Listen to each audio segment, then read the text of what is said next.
Well, my father worked for the Rosenwald Fund. He was hired by the fund to go around and look at these schools and were they doing okay? Was this one okay? Was this one okay? This one okay?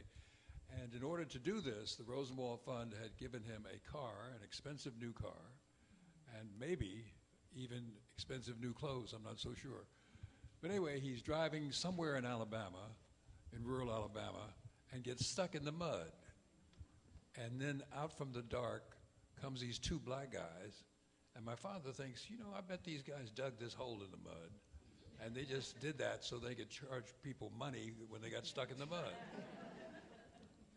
But the men said to my father, said, what's a well-dressed guy like you doing here in a car like that? My father said, well, I work for the Rosenwald Fund. And they said, you work for Captain Julius? No charge. But I also understand your dad wrote a book about that period, and there was something very traumatic that happened in the town that he was living or observing. My mother and father spent some time in a small town in Louisiana whose name escapes me right now. And while they were there doing some research, a man was lynched. And it was, my father thinks, the last lynching in modern day Louisiana.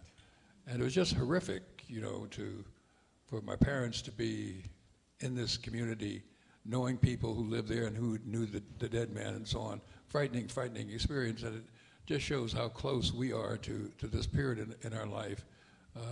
If I, and I'm not that old, if my father experienced this, then this is something relatively new and close to most of us, any of us. But you know, we had so much talk about the Rosenwald Fellows. I think I have two relatives here. Jane Bond. Jane, are you still here? Yeah. Yes, I'm